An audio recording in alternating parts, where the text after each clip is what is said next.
Dans cette vidéo, je vais vous montrer comment lisser la peau sans perdre des détails. Si vous voulez plus de vidéos dans ce style, n'hésitez pas à vous abonner à ma chaîne YouTube et activer la cloche de notification. Je suis le photographe Numa Charlerin, c'est parti. Qu'est-ce que la séparation de fréquences? Le but de la séparation de fréquences, c'est de séparer la texture, les couleurs d'une image sur deux calques différentes. Par exemple, en photographie de portrait ou de mode, c'est une technique vraiment très utile pour retoucher la peau.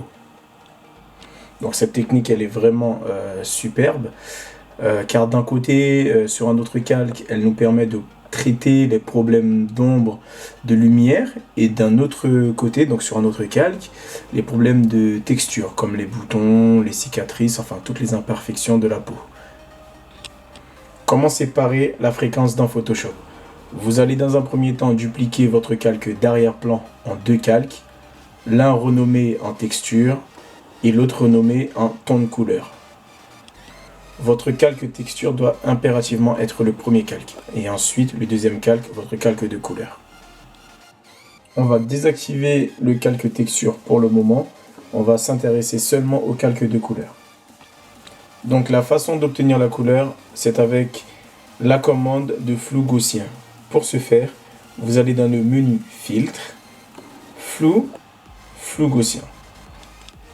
Maintenant, notre objectif est de conserver uniquement la couleur de la peau sur notre photo. Si on enlève complètement l'effet de flou gaussien qu'on vient d'appliquer, on verra toutes les pores de peau ainsi que toutes les imperfections. Notre but, c'est vraiment d'utiliser le flou pour camoufler toutes les imperfections en gardant un minimum de détails dans les couleurs. Par exemple, si on va autour de 2, 3, on aperçoit encore des imperfections.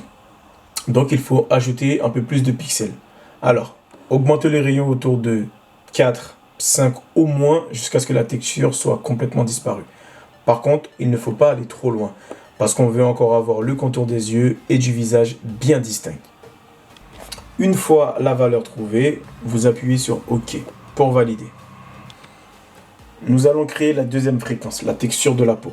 Donc vous revenez à droite de votre écran, vous réactivez le calque texture. Puis nous allons utiliser menu, image, appliquer une image.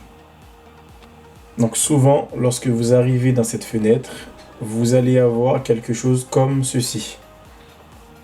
Pour arriver au résultat recherché, il faudra changer les paramètres. Comme nous voulons baser l'opération sur le calque de ton de couleur, il faudra le sélectionner dans le menu déroulant nommé calque. Ensuite, vous conservez l'option RVB pour la couche et vous choisissez l'opération soustraction. L'idée derrière cette opération, c'est d'utiliser le calque de ton de couleur comme référence pour dire à Photoshop que sur le calque de texture, nous voulons qu'il enlève tout ce qui se trouve sur le calque de ton de couleur. Il ne restera que la différence entre les deux. C'est pour cette raison qu'on utilise la soustraction.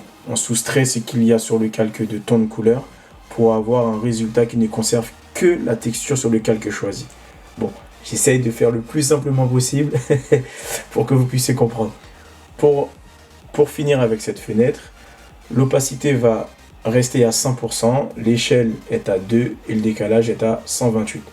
Donc ce sont toujours les mêmes valeurs, peu importe la photo que vous retouchez. Donc, une fois que vous avez bien fait vos réglages, vous appuyez sur OK. Et comme vous le constatez, nous avons une image bien grise. Mais nous, ce qui nous intéresse, c'est de retrouver notre image de base. Pour ce faire, nous allons sélectionner notre calque de texture, puis changer le mode de fusion normal pour aller sélectionner le mode de fusion lumière linéaire.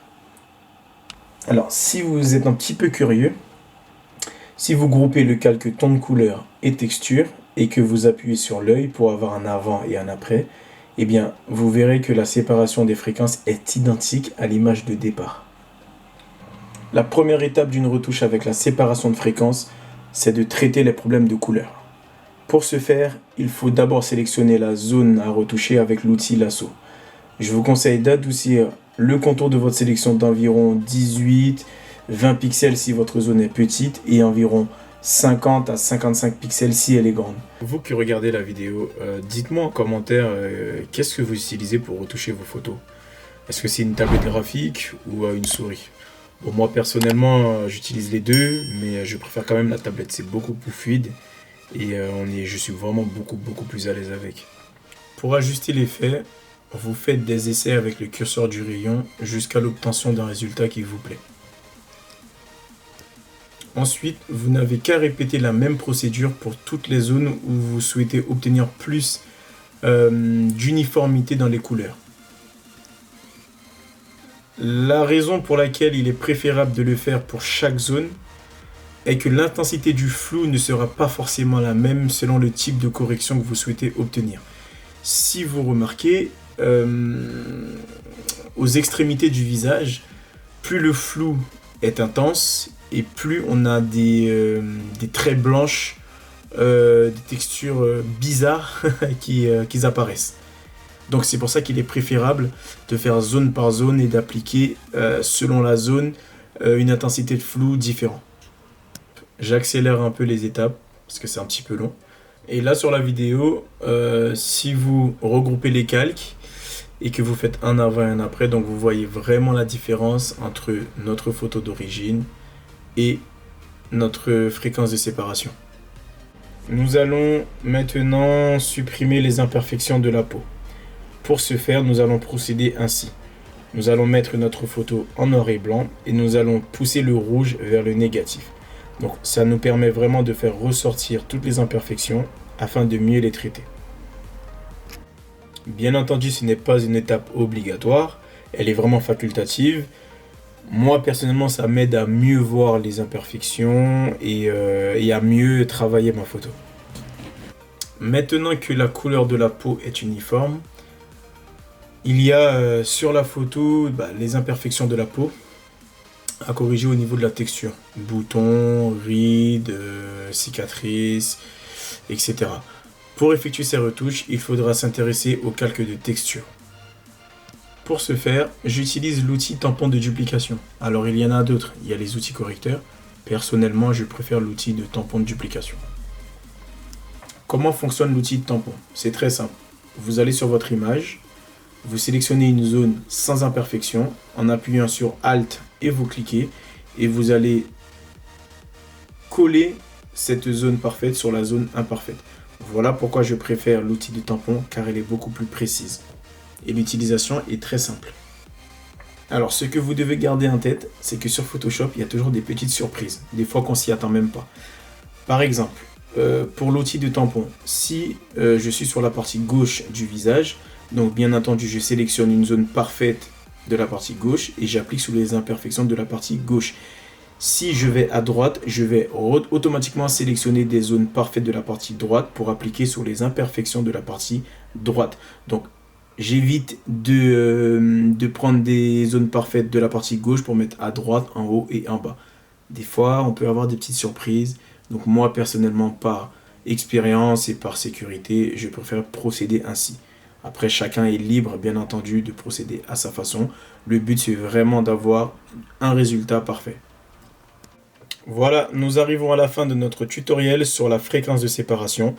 Tout d'abord, merci à tous ceux qui ont regardé la vidéo. Merci d'avoir suivi ce tutoriel. J'espère vraiment vous avoir apporté de l'aide, vraiment là où vous bloquez sur une retouche ou autre. Abonnez-vous à ma chaîne YouTube et surtout, activez la cloche de notification car la prochaine vidéo va porter sur une technique qui se nomme le Dodge and Burn.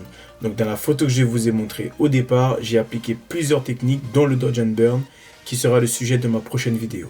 Salut!